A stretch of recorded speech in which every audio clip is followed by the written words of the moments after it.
Russia's invasion of Ukraine has displaced millions of people and killed thousands on both sides.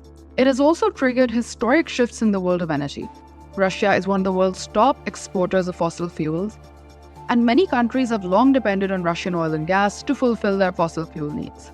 But since Russia invaded Ukraine, a lot of these countries have been scrambling to find other ways to meet their energy needs to avoid indirectly funding Russia's unprovoked aggression. Hello everyone and welcome back to Mayar Media. Today we're going to take a look at how Russia's invasion of Ukraine has affected global energy markets and what that means for our longer-term goals to transition to clean energy. Before we proceed, if you haven't already subscribed to our channel, could I please request that you do so? We're a team that's working really hard to bring you these videos, and we need to reach 1,000 subscribers so YouTube will allow us to monetize our channel. Your support means everything to us, even if it's free. Now without further ado, let's dive in. Even before the war, the world had energy problems. Oil and gas prices had already been rising as economies bounced back after COVID lockdowns, and supply shocks were felt around the world. In the UK, for example, electricity prices quadrupled in 2021, just as some petrol pumps ran out of fuel in October the same year. But as Russia invaded Ukraine on 24 February 2022, these problems worsened. Energy prices went up further as supplies tightened, and Europe was struck with a particularly severe blow due to its heavy reliance on Russian fossil fuel supplies. In 2010, Russia fulfilled 26% of the EU's demand for gas, but by the time COVID hit, this number had grown to an average of over 40% as the bloc's consumption had fallen only a little bit over this period, while production had fallen dramatically. In an attempt to strangle the Russian economy, European countries began to wean themselves off of Russian fossil fuels. Russia retaliated by sharply reducing oil and gas exports to Europe, but with supplies already tight around the world, it still remained a dominant exporter even without the European market, selling more to China and India instead. But across Europe, gas bills nearly doubled, while electricity costs spiked 70% in the first 6 months of the war, as Russia more than halved its pipeline gas supplies to the EU. The European countries were able to get by filling their storage sites to above 95% capacity with non-Russian supplies and reduced consumption. By the time January 2023 came around, Russia's share of European gas demand had fallen to a mere 10%.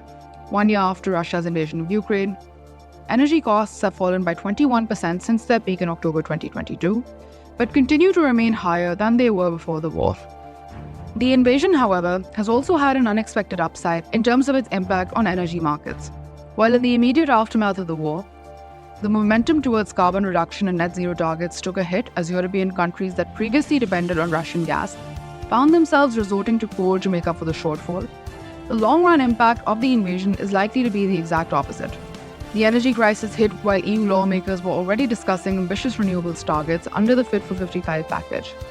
After the invasion, energy security emerged as an additional strong motivation to accelerate renewable energy development, and the transition to renewables has since risen to the top of policy agendas for governments around the world, especially those in Europe. Countries are looking to move away from polluting fuels, often supplied by a handful of major producers, to low-carbon sources of energy that they can develop on home turf. In the United States, for instance, the Inflation Reduction Act includes a number of provisions to support renewable energy, such as tax credits for solar and wind power. While in Japan, the GX Green Transformation Program is aiming to make the country carbon neutral by 2050. The EU, however, is leading the way in the global energy transition. It has announced ambitious plans to phase out Russian fossil fuels by 2027 and increase the share of renewables in final energy consumption to 45% by 2030, exceeding the 40% target previously under negotiation. Renewable electricity capacity in the region is projected to double over the 2022 to 2027 period as energy security concerns add to climate ambitions. The International Energy Agency's forecast for the growth of renewables in the EU has been revised upward by over 30% from last year's estimate, led by Germany and Spain.